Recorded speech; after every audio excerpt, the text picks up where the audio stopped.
नाजरीन नमस्कार आदाब। आप देख रहे हैं वसुधैव कुटुंबकम का खास प्रोग्राम अखंड भारत। मैं हूं सुल्तान समद भूतपूर्व आईएएस। इस खास प्रोग्राम अखंड भारत में मैं आपका स्वागत करता हूं, खैर मकदम करता हूं। जैसा कि मैं पहले अर्ज कर चुका हूं कि इस खास प्रोग्राम को शुरू करने का मकसद देश की एकता और अखंडता, तालीम और तरक्की, सामाजिक और सौहार्द, शांति और सुरक्षा को प्रमोट करने के लिए विवादित करंट्स और इशूज या टॉपिक पर सही, सटीक, समावेशी और सारगर्भित जानकारी देना है, ताकि किसी को शरीयत के नाम पर या मजहब के नाम पर, धर्म के नाम पर भड़काया, उकसाया या बरगलाया न जा सके। साथियों, आज की चर्चा का जो मौजू है, जो टॉपिक है, वह है यूनिफॉर्म सिविल कोड और उसकी अहमियत, यूसीसी एंड उसका इम्पोर्टेंस।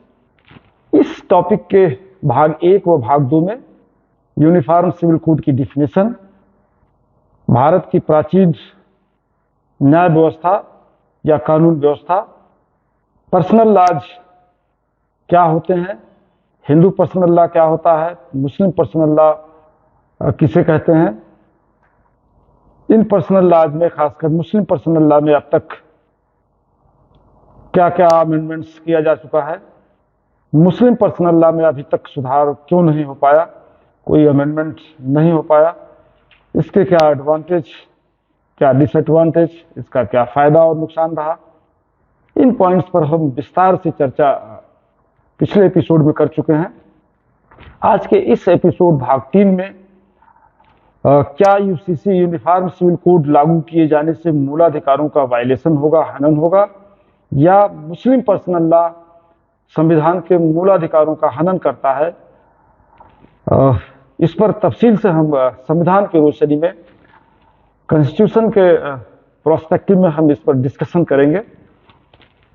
साथियों, आप लोग अक्सर यूनिफॉर्म सिविल कोड के विरोध में यह दलील सुनते हुए, कहते हुए या यह दलील देते हुए सुना होगा कि संविधान सभी नागरिकों को धर्म के मानने की आज़ादी देता है, अपनी शिक्षा, संस्कृति और लिपि को बनाए रखने का अधिकार देता है, अपनी चॉइस के मुताबिक एजुकेशनल इंस्टीट्यूशंस की स्थापना और उनको मॉनिटर, उनको रन कराने का या चलाने का अधिकार देता है।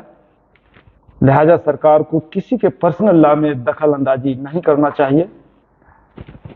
कोई कहता है कि यह देश संविधान से चलेगा, कुछ लोग कहते हैं कि यूसीसी के बहाने सरकार शरीयत कानूनों में या मजहबी कानूनों में हस्तक्षेप करना चाह रही है। इस विषय को लेकर हमेशा वाद विवाद, तर्क वितर्क, बहसबाजी, विरोध और शोर शराबा, प्रदर्शन होता रहता है। हम इसको अक्सर देखते रहते हैं। सभी लोग अपनी अपनी सुविधाओं के मुताबिक अपने अपने हिसाब से इसकी अलग अलग तशरीह, व्याख्या करते हैं। इसको लेकर हमेशा माहौल खराब किया जाता है, शोर शराबा कर गलतफहमी फैलाई जाती है। बीते कई सालों में कुछ लोग पर्सनल लॉ के कुछ पार्ट्स या कुछ हिस्से या विषयों को संविधान या खासकर फंडामेंटल राइट्स का वायलेशन करने के बेस पर, करने के आधार पर माननीय उच्चतम न्यायालय में रिट भी दायर कर रखा है, जिसकी सुनवाई होनी है। कुल मिलाकर मामला काफी संगीन है और आने वाले सालों में इसकी गंभीरता और बढ़ेगी। इसको लेकर तनाव बढ़ेगा, इसको लेकर तरह तरह की गलत बयानबाजियां की जाएंगी, लोगों को भड़काया और उकसाया जाएगा। इसीलिए हमने आज इस पर बातचीत करने के लिए इस टॉपिक का सिलेक्शन किया है।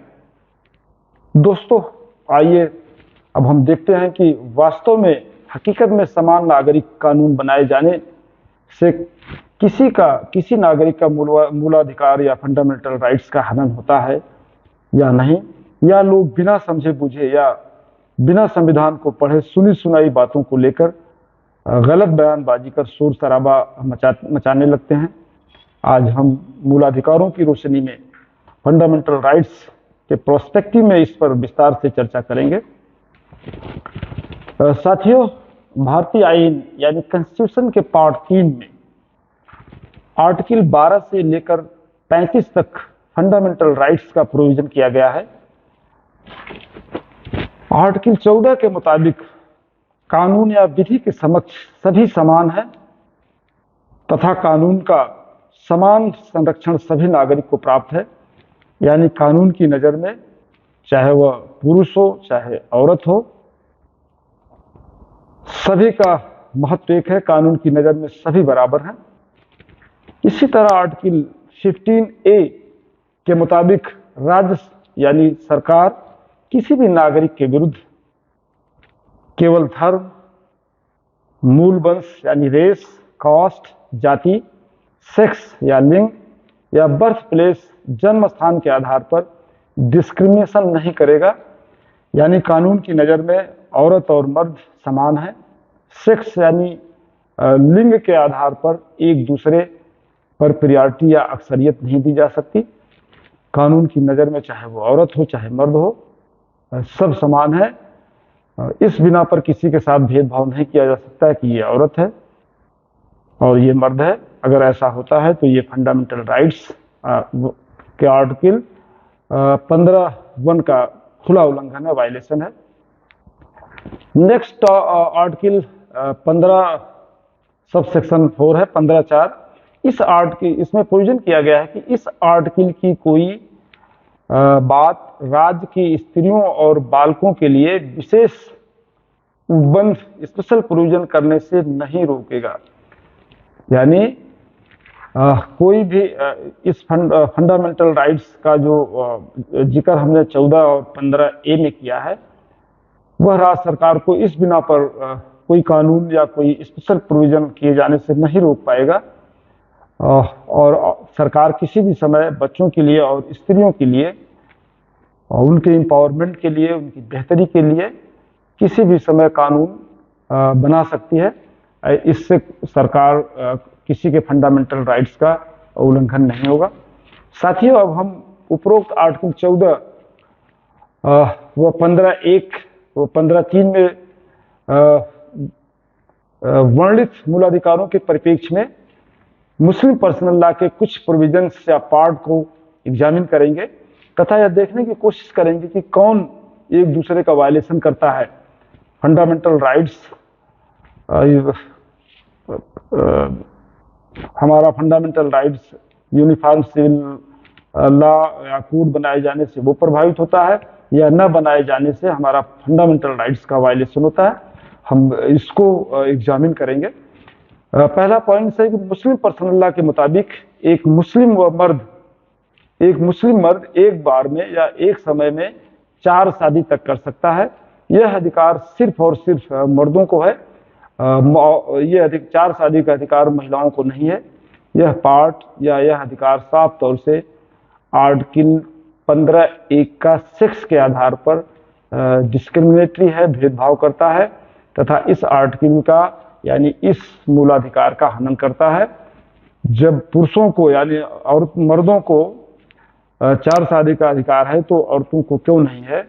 इस बिना पर, ये सेक्स के बिना पर ये डिस्क्रिमिनेटरी है और क्रिमिनल यह अधिकार 4 शादी का अधिकार हमारे मूल अधिकारों का हनन करता है। इसी तरह मुस्लिम पर्सनल लॉ के मुताबिक तलाक देने का अधिकार सिर्फ और सिर्फ मर्दों को है, औरत को नहीं। यह अधिकार भी सेक्स के आधार पर डिस्क्रिमिनेटरी है, भेदभाव करता है और वायलेशन 15 कॉन्स्टिट्यूशन आर्टिकल 15(1) का वायलेशन करता है। कोई औरत शादी या तलाक नहीं, 4 शादी नहीं कर सकती या अपने शौहर को तलाक नहीं दे सकती, वो इस बिना पर कि वो औरत है। यह अधिकार उसे नहीं है। यह लैंगिक आधार पर, सेक्स के आधार पर डिस्क्रिमिनेशन है और ये फंडामेंटल राइट्स का वायलेशन करता है। इसी तरह यह आर्टिकल 14 का भी यह अधिकार जो 4 शादी का अधिकार और तलाक देने का एक तरफा पुरुषों का अधिकार है, यह आर्टिकल 14 का भी वायलेशन करता है, क्योंकि आर्टिकल 14 के मुताबिक कानून की नज़र में चाहे स्त्री हो या पुरुष, औरत हो या मर्द, दोनों समान है। दोनों को कानून का समान संरक्षण है। औरत को भी संरक्षण मिलना चाहिए।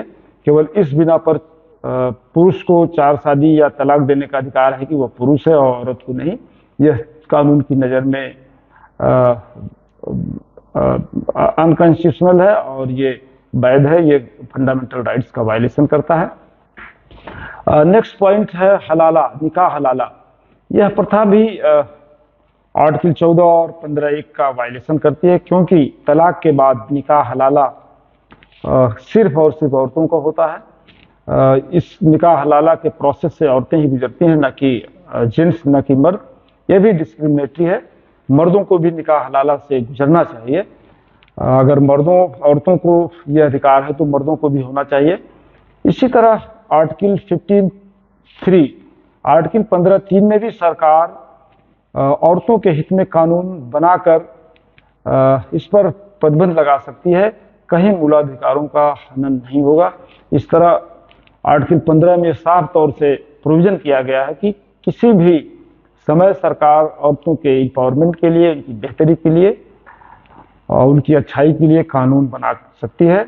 इससे मूलाधिकारों का कहीं भी हनन नहीं होगा। ये आर्टिकल 15(3) सरकार को औरतों के पक्ष में कानून बनाने के लिए एम्पावर करती है। नेक्स्ट पॉइंट साथियों, मुस्लिम पर्सनल लॉ सिर्फ शरीयत के नाम पर मुस्लिम मर्दों के अधिकारों को ही प्रोटेक्ट करता है और ये सदियों से इस तरह की व्यवस्था चली आ रही है। नेक्स्ट आर्टिकल है 21। आर्टिकल 21 के मुताबिक किसी भी व्यक्ति में स्त्री और पुरुष, मर्द और औरत दोनों शामिल हैं, किसी भी व्यक्ति को उसके जीवन या पर्सनल लिबर्टी से विधि द्वारा स्थापित प्रक्रिया के मुताबिक ही वंचित किया जाएगा, यानी सभी को जिंदा रहने का अधिकार है। यह आर्टिकल 21 भारत के सभी नागरिकों को जीवित रहने का अधिकार देता है, चाहे वो स्त्री हो या पुरुष हो, चाहे औरत हो या मर्द हो।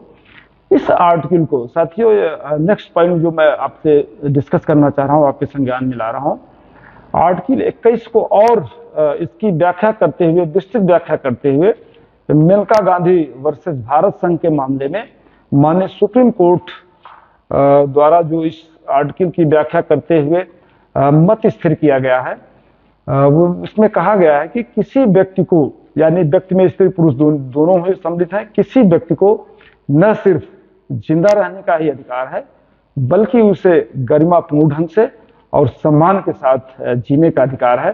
तो इस आर्टिकल में सुप्रीम कोर्ट ने इस आर्टिकल की व्याख्या करते हुए, इसको इंटरप्रेट करते हुए इसके क्षेत्र को और बढ़ा दिया है।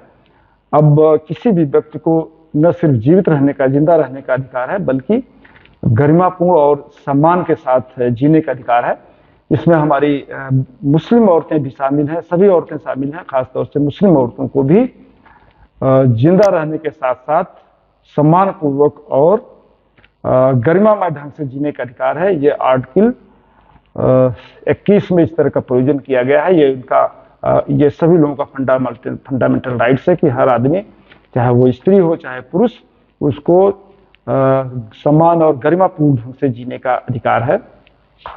मुस्लिम पर्सनल लॉ के कुछ पार्ट्स या पोर्शन या प्रोविजन, जैसे निकाह हलाला, इद्दत के बाद 3 माह तक शौहर द्वारा नाम नफका या भरण पोषण न दिया जाना, या बिना किसी उचित जेन्युइन रीजन के शौहर द्वारा बीवी की मर्जी के खिलाफ उम्र के किसी पड़ाव पर कभी भी एक तरफा तलाक देना, कुछ ऐसे प्रोविजन हैं जो समूची मुस्लिम औरतों के साथ के सम्मान, स्वाभिमान और गरिमा को तार तार करते हैं। साथियों, जैसा मैं ऊपर जिक्र कर चुका हूं कि मुस्लिम समाज में पर्सनल लॉ के नाम पर निकाह हलाला की प्रथा है और 4 शादी करने की प्रथा है या कानून है। शरीयत लॉ में इजाज़त है। इद्दत के बाद 3 महीने तक खर्चा नान नफका या उसका मेंटेनेंस, भरण पोषण करने के बाद 3 महीने के बाद उसका शौहर इससे आज़ाद हो जाता है। इस तरह के बहुत सारे कानून हैं और बिना मर्जी के एक तरफा 3 तलाक देना बीवी को, ये बहुत सारे ऐसे लॉज हैं, मुस्लिम पर्सनल लॉज हैं, जो औरतों की, खासकर मुस्लिम औरतों के स्वाभिमान और गरिमा को तार तार करते हैं और सभी नारी जात पर एक तरह से कलंक हैं। निकाह हलाला प्रथा मुस्लिम खवातीन के लिए मानसिक पीड़ा और अत्याचार या जुल्म सितम की पराकाष्ठा है। निकाह हलाला आप जानते होंगे, इस पर हम किसी समय बाद में तफसील से चर्चा करेंगे। इससे ज़्यादा और कोई कलंक भारतीय नारी के लिए या औरतों के लिए कुछ हो नहीं सकता। ये जुल्म सितम की एक पराकाष्ठा है। जरा सोचो, हवाला से गुजरने वाली औरतों पर क्या बीतती होगी, सब समाज को क्या यह जेब देता है।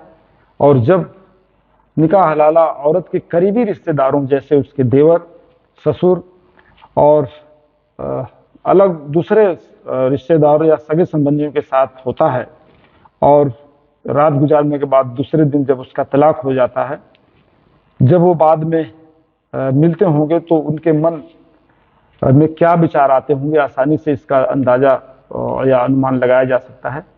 इस प्रथा के रहते कैसे कोई औरत गरिमापूर्ण और सम्मान के साथ जी सकती है, गौरवयुक्त किया जा सकता है इस तरह तलाक देकर।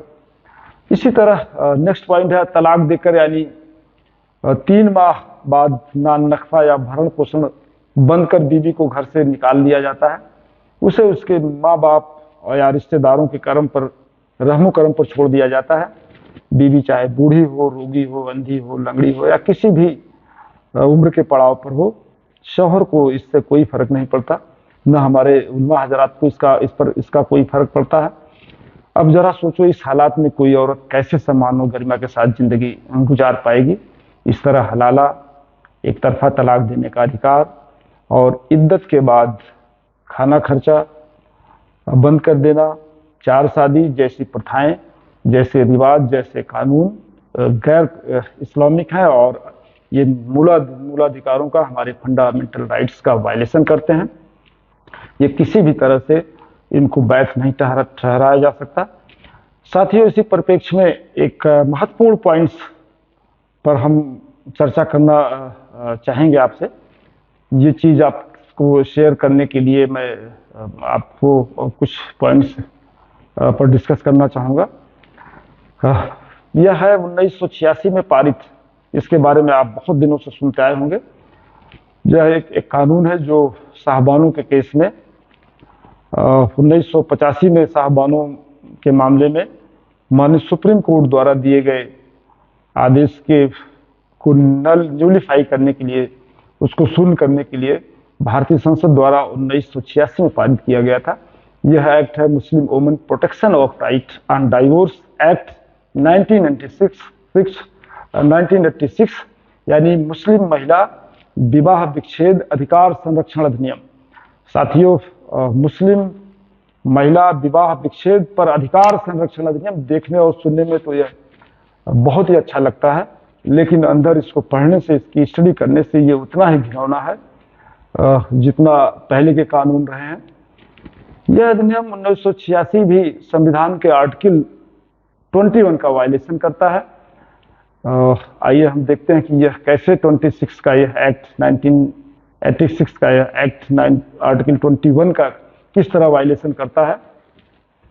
इस अधिनियम की धारा 4 में, यानी जो ये 86 का एक्ट है, इस अधिनियम की धारा 4 में यह प्रोविजन किया गया है कि शौहर तलाक के बाद इद्दत की अवधि के बाद बीवी के भरण पोषण के लिए उत्तरदायी नहीं होगा। यानी जो शरीयत लॉ में, यानी जो मुस्लिम पर्सनल लॉ में जो पोजीशन पहले थी, और जिसको माननीय सुप्रीम कोर्ट ने साहबानों के केस में मुस्लिम पर्सनल लॉ को खत्म कर इस मामले में नया कानून बनाया था कि भरण पोषण का अधिकार तलाक के बाद भी अगर कोई औरत, कोई खवातीन शादी नहीं करती है और ताउम्र व अविवाहित रहती है, तो उसके जो उसका पति है, पहला शौहर है, वो उसके भरण पोषण के लिए उत्तरदायी होगा और जीवन भर उसका मेंटेनेंस करेगा, उसका नान नफा, खाना खर्चा देता रहेगा। लेकिन माननीय सुप्रीम कोर्ट के इस फैसले को इस अधिनियम 1986 द्वारा न्यूलीफाई कर दिया गया, और यह आर्टिकल भी कंप्लीटली, पूरी तरह से आर्टिकल 21 का वायलेशन करता है, जिसमें माननीय सुप्रीम कोर्ट ने हेल्ड किया है, अपनी ओपिनियन हेल्ड किया है कि औरतों को न सिर्फ जिंदा रहने का ही अधिकार है, बल्कि उनको गरिमापूर्ण ढंग से और सम्मान के साथ जीने का अधिकार है। इसी परिप्रेक्ष्य में अधिनियम पूरी तरह से गैर कानूनी है और फंडामेंटल राइट्स 21 का उल्लंघन करता है। साथियों, अब नेक्स्ट एक और एक्ट में पर चर्चा करना इसी संदर्भ में जरूरी समझता हूँ। वो एक्ट है ब्रिटिश भारत में 1937 में मुसलमानों के अपीजमेंट के लिए, तुष्टिकरण के लिए एक एक्ट पारित किया गया था जिसका नाम था शरीयत एप्लीकेशन एक्ट 1937। इस अधिनियम की धारा 2 में जो टॉपिक्स दिए गए हैं, जो पार्ट्स दिए गए हैं, जैसे inherent succession, divorce, dowry, marriage, maintenance, adaptation और हिबा, वक्फ, ऐसे कुछ मामले हैं जिनमें शरीयत लागू करने की बात की गई, जिनका हमने ऊपर डिस्कशन किया गया है। इसमें प्रोविजन किया गया है कि जहां दोनों पक्ष मुस्लिम होंगे वहां इन मामलों में शरीयत ला के मुताबिक फैसला होगा, लेकिन इसमें यह कहीं नहीं कहा गया है कि जहां दूसरा पक्ष, एक पक्ष मुस्लिम हो और दूसरा पक्ष गैर मुस्लिम हो, वहां क्या होगा। इस पर इस एक्ट में कुछ नहीं कहा गया है। कंप्लीटली ये एक्ट साइलेंट है। साथियों, जैसा आप जानते हो कि अब वक्त बदल रहा है, लोग इंटरकास्ट मैरिज कर रहे हैं, इंटर रिलीजन मैरिज कर रहे हैं, कॉन्टिनेंटल मैरिज कर रहे हैं, बहुत सारी चेंजेस सोसाइटी में हुए हैं। तो इस एतबार से भी ये एक्ट कहीं अच्छा प्रूव नहीं होता, और ये एक्ट भी हमारे फंडामेंटल राइट्स का वायलेशन करता है। आइए हम इस पर चर्चा करते हैं कि कैसे ये एक्ट 1937 का शरीयत एप्लीकेशन एक्ट हमारे फंडामेंटल राइट्स का किस तरह उल्लंघन करता है। जैसा कि हमने ऊपर बातचीत कर चुके हैं, शरीयत ला के कुछ पार्ट जैसे 4 शादी, हलाला, पुरुषों को एक तरफा तलाक देने का अधिकार, भरण पोषण, मेंटेनेंस, ये हमारे ये कुछ प्रोविजंस मूलाधिकारों, खास तौर से आर्टिकल 14, 15 और 21 का वायलेशन करते हैं। ऐसे में यह एक्ट पूरी तरह से कॉन्स्टिट्यूशनल है। और जो सबसे बड़ा इंपॉर्टेंट पॉइंट है आर्टिकल 13 फंडामेंटल राइट्स पार्ट 3 में आर्टिकल 13 के मुताबिक जो प्रोविजन किया गया है, उसके मुताबिक यह कि यह 1900 यह एक्ट यह इस आर्टिकल के मुताबिक 1937 का यह एक्ट पूरी तरह से अनकॉन्स्टिट्यूशनल है, और इसका यह आर्टिकल इन आर्टिकल्स जो हमारे फंडामेंटल राइट्स के आर्टिकल्स हैं उनका वायलेशन करता है। आर्टिकल 13 के मुताबिक इस संविधान के प्रारंभ होने के ठीक पहले, यानी 26 जनवरी के पहले, भारत में प्रवृत्त या भारत में लागू सभी विधियां, सभी कानून उस मात्रा तक शून्य होगी जिस तक वे इस भाग 3 यानी आर्टिकल 12 से 35 तक के उपबंधों से असंगत है। यानी 1950 से पहले जो भी कानून बनाए गए थे, अगर फंडामेंटल राइट्स के किसी भी आर्टिकल का वायलेशन करते हैं तो वो कानून उस सीमा तक न्यूड है, न्यूलिफाई है और इनवैलिड है, अनकॉन्स्टिट्यूशनल है, शून्य है। चूंकि यह मुस्लिम शरीयत एप्लीकेशन एक्ट 26 जनवरी 1950 के पहले 1937 में पारित किया गया था, जिसके उपबंध आर्टिकल 14, 15 और 21 का वायलेशन करते हैं। अतः यह एक्ट वर्तमान में कंप्लीट रूप से कंप्लीटली अनकॉन्स्टिट्यूशनल है। हालांकि इस संबंध में एक केस 1951-52 में मराशू अप्पा माली का है। इस पर हम किसी अगले एपिसोड में बात करेंगे, लेकिन इस एपिसोड को लेकर लोग दलील देते हैं कि मुस्लिम पर्सनल लॉ में माननीय सुप्रीम कोर्ट द्वारा दिए गए निर्देश के अनुसार कोई अमेंडमेंट नहीं किया जा सकता। लेकिन आज की डेट में यह भी एक डिस्कशन का विषय है। हम बाद में इस पर डिस्कशन करेंगे, बातचीत करेंगे। साथियों, इस स्थिति में शरीयत एप्लीकेशन एक्ट 1937 के सभी प्रोविजन गैर कानूनी है, शून्य है। लिहाजा इनके आधार पर शादी, विवाह, तलाक, भरण पोषण और उत्तराधिकार के फैसले किया जाना गैर कानूनी है। इस परिस्थिति में एक समान सिविल कॉमन कोर्ट बनाया जाना निहायत जरूरी है, और इसकी जरूरत हम पहले भी डिस्कस कर चुके हैं। नेक्स्ट टॉपिक हम लेते हैं कि इस तरह मूलाधिकार या कॉन्स्टिट्यूशनल फंडामेंटल राइट्स या संविधान का अन्य कोई प्रोविजन राज्य को समान नागरिक संहिता बनाने से निवारित नहीं करता है, बल्कि इस तरह का कानून इस तरह का कानून बनाने के लिए अधिकृत करता है। संविधान में कहीं भी किसी तरह की कोई मनाही नहीं है, न किसी फंडामेंटल राइट्स का वायलेशन होता है, बल्कि सर ये फंडामेंटल राइट्स हमको सरकार को प्रमोट करते हैं, उनको डायरेक्शन देते हैं, एम्पावर करते हैं कि इस तरह के कानूनों को समाप्त कर एक नया कानून बनाया जाए।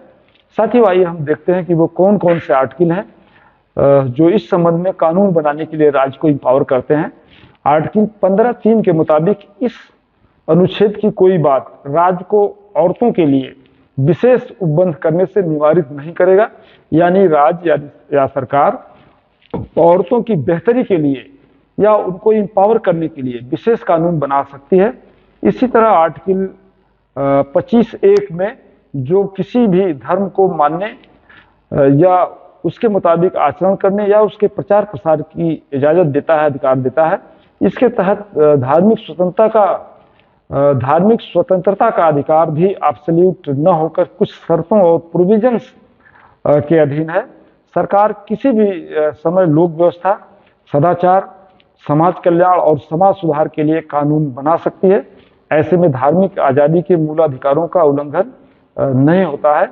इसी तरह आर्टिकल 26 के तहत सामाजिक सुधार, इसी तरह इस आर्टिकल में सामाजिक सुधार और धर्म सुधार और सामाजिक सुधार के लिए इसी आर्टिकल के द्वारा हिंदू समाज की कई कुप्रथाओं और परंपराओं को कानून बनाकर समाप्त किया गया था।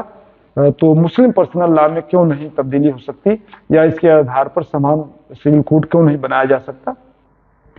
साथियों, अब हम आर्टिकल 26 की बात करते हैं, जो धार्मिक कार्यों के प्रबंधन का अधिकार देता है, यानी किसी भी व्यक्ति को, कोई भी भारत का नागरिक अपने जो धर्म मानता है उससे संबंधित उसके कार्यों का प्रबंधन कर सकता है।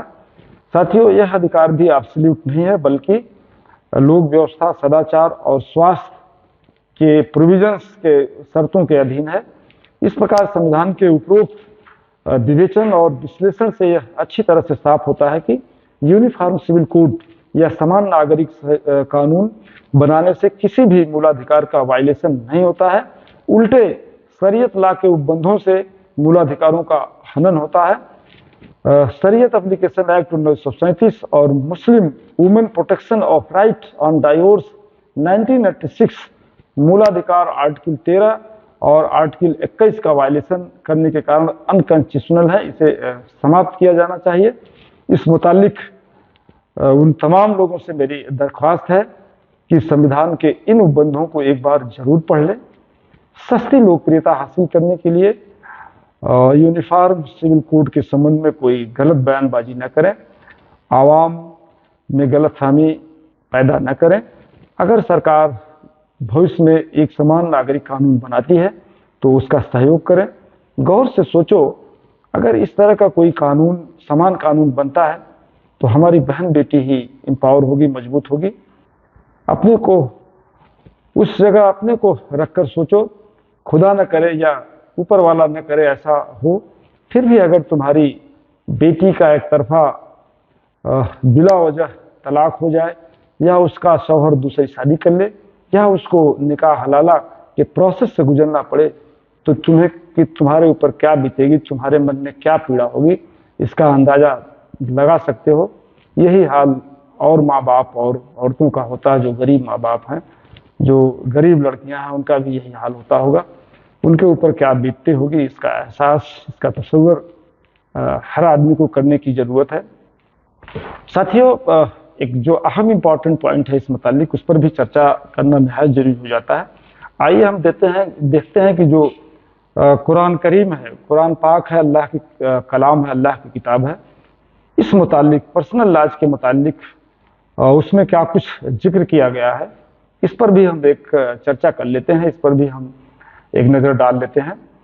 साथियों, कुरान पाक की सूरह अन-निसा आयत नंबर 3 में अल्लाह ताला इरशाद फरमाता है कि अगर तुमको भय हो कि यतीमों के साथ इंसाफ न कर सकोगे तो उन औरतों में से जो तुमको पसंद हो उनमें से 2-2, 3-3, 4-4 तक निकाह कर लो, और तुमको अगर यह डर हो कि तुम उनके साथ इंसाफ अदल न कर सकोगे तो एक ही निकाह करो।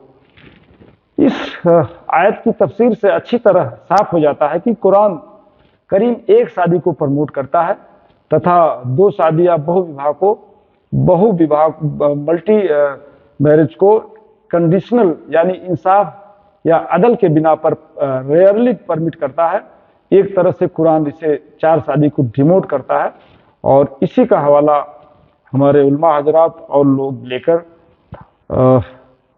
समाज में गलतफहमी फैलाते हैं और इस तरह का प्रचार प्रसार करते हैं कि शरीयत या इस्लाम हमें चार शादी की इजाज़त देता है और इस पर किसी तरह का कानून बनाया जाना हम बर्दाश्त नहीं करेंगे, जबकि कुरान चार शादी को डिमोट करता है, प्रमोट नहीं करता है। ये कंडीशनल है और इसमें साफ तौर से कर दिया इस आयत में अल्लाह ताला साफ तौर से इरशाद फरमाया है कि अगर तुमको डर हो कि तुम इंसाफ न कर सकोगे तो सिर्फ और सिर्फ एक निकाह करो। इसी सूरह निसा की एक आयत और है, आयत नंबर 129। इस आयत में अल्लाह ताला ने बिल्कुल साफ कर दिया है कि ये इंसान के लिए मुमकिन ही नहीं है कि वो सभी औरतों के साथ एक जैसा अदल के साथ या इंसाफ कर सके। ये किसी भी इंसान के लिए, शख्स के लिए मुमकिन नहीं है। अल्लाह ताला सूरह 129 सूरह निसा आयत नंबर 129 में इरशाद फरमाता है कि यह तुम्हारे लिए मुमकिन ही नहीं है कि तुम सभी औरतों को एक समान रख सको।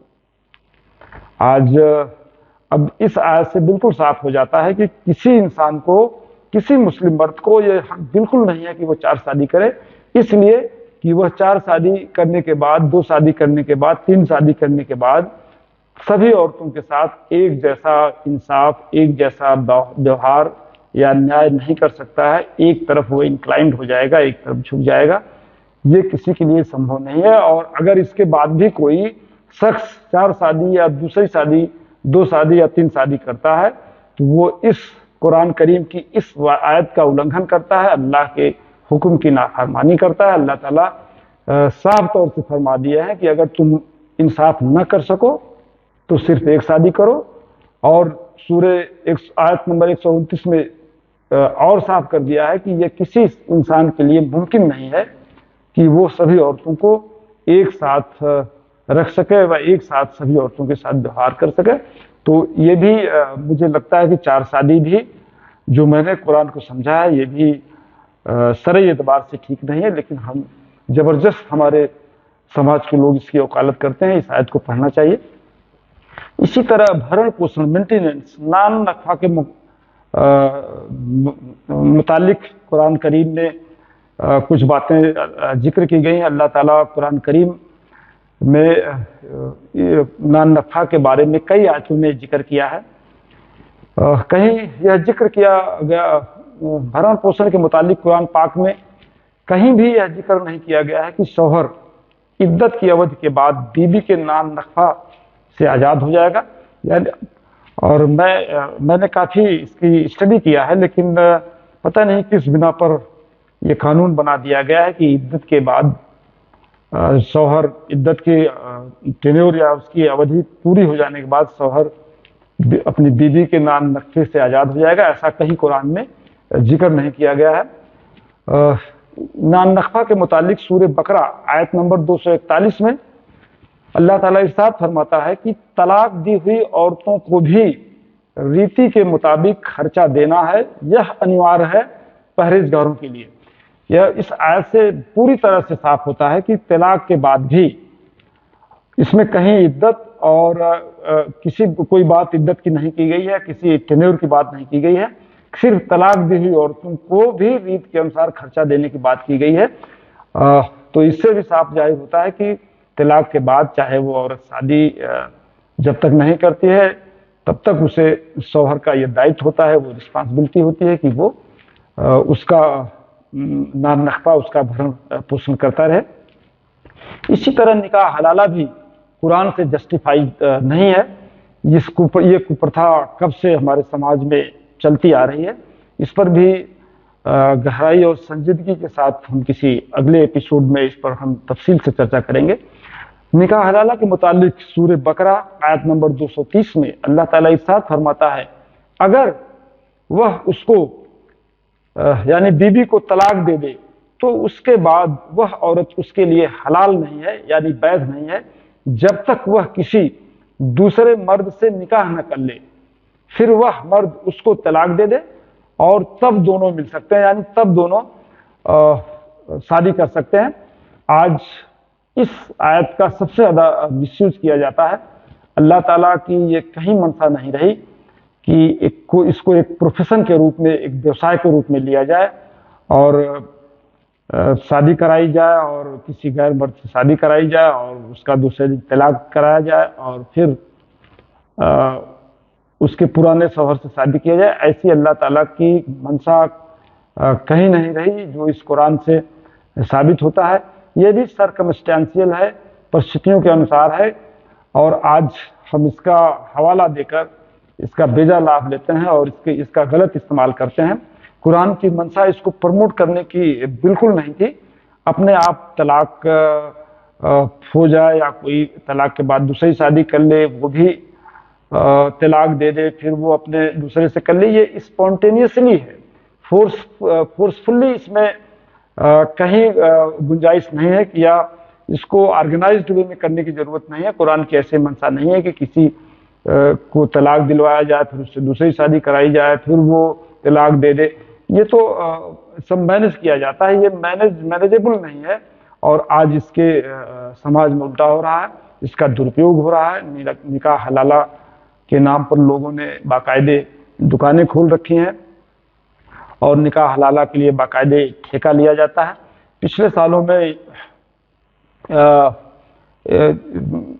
इंडिया टुडे द्वारा सर्वे किया गया था, जिसमें बहुत एलार्मिंग फैक्ट आए थे, उसको आप पढ़िए। कुछ लोग इसी काम के लिए लगे हुए हैं, बाकायदा ठेका लेते हैं और अपने करीबी रिश्तेदारों से उसकी शादी कराते हैं, फिर वो डाइवोर्स देता है और कहीं कहीं बात फंस जाती है। शादी तो लोग करते हैं लेकिन फिर तलाक नहीं देते। बहुत सारी एनोमलीज और प्रॉब्लम्स क्रिएट होती है। तो साथियों, कुरान न तो चार शादी को प्रमोट करता है और न ही निकाह हलाला को प्रमोट करता है, बल्कि इन पर पाबंदी लगाने की बात करता है, इन पर इनैक्टमेंट की बात करता है। अगले किसी एपिसोड में हम इन दोनों सब्जेक्ट पर, टॉपिक्स पर तफसील से चर्चा करेंगे। कुरान पाक में अल्लाह ताला तलाकशुदा औरतों को घर से निकलने और तलाक के बाद भी उनको नान नक्फा दिए जाने का हुक्म देता है। 3 तलाक यानी तलाक बिद्दत के बारे में आप देख चुके हैं कि यह भी गैर कानूनी था, जिसका जिक्र कुरान करीम में कहीं नहीं मिलता। फिर भी 3 तलाक, तलाक बिद्दत शरीयत के नाम पर हमारे समाज में प्रचलित था और सदियों से इसका गलत इस्तेमाल हो रहा था। शायद इसीलिए माननीय सुप्रीम कोर्ट ने इसे इस्लाम का हिस्सा न मानकर इसे गैर इस्लामिक घोषित करते हुए इस पर पाबंदी लगा दिया था। और बाद में 2019 में संसद ने, इंडियन पार्लियामेंट ने इस पर कानून बनाकर इसे अवैध घोषित कर दिया और इसे दस्तंदाजी कागनिजेबल ऑफेंस बना दिया गया। ठीक इसी तरह 4 शादी, निकाह हलाला, मेंटेनेंस, नान नखफा की मौजूदा 3 माह तक की रिवाज या एक तरफा तलाक दिए जाने का मर्दों का अधिकार भी एक समान पुरुषों के एक तरफा तलाक दिए जाने के अधिकार पर भी तलाक बिद्दत की तरह एक समान कानून बनाया जाना निहायत जरूरी है और इस पर लेटर और सूनर हमें गौर करना होगा। नाजरीन, आखिर में मैं उन तमाम लोगों से अपील करना चाहूँगा, गुजारिश करना चाहूँगा कि जो लोग अपने को इस्लामी स्कॉलर मानते हैं या इस्लाम या संविधान का जानकार मानते हैं, संविधान का हवाला देते हैं, शरीयत, कुरान और हदीसों का हवाला देते हैं, वे लोग एक बार कॉन्स्टिट्यूशन के इस उपरोक्त आर्टिकल्स को, प्रोविजंस को और कुरान की इन आयतों को जरूर पढ़ लें और इस मुतालिक जो उनको गलतफहमी है वो दूर कर लें। सिर्फ सस्ती लोकप्रियता हासिल करने के लिए इसका विरोध न करें। इससे पूरे मुस्लिम समाज, खासकर हमारी बहन बेटियों और औरतों पर बुरा असर पड़ रहा है, उनका मुस्तकबिल खराब हो रहा है और इन प्रथाओं को लेकर पूरे मुस्लिम समाज का और इस्लाम का माखौल और मजाक उड़ाया जाता है। वैसे भी देखा जाए तो साथियों, मेरा जो ऑब्जर्वेशन है इस मुतालिक वो यह है कि 99% मुस्लिम आवाम को इन चीज़ों से कोई लेना देना नहीं है। वह अपनी रोजी रोटी, अपनी कमाई, अपने बच्चों के भरण पोषण में लगा हुआ है। इनको बरगलाने का काम सिर्फ चंद मुट्ठी भर रसूखदार और हमारे जो सियासी और मजहबी रहनुमा हैं, कायद हैं, लीडर्स हैं, अपने को इस्लाम का रहनुमा मानते हैं, बरगलाने और भड़काने का काम करते हैं।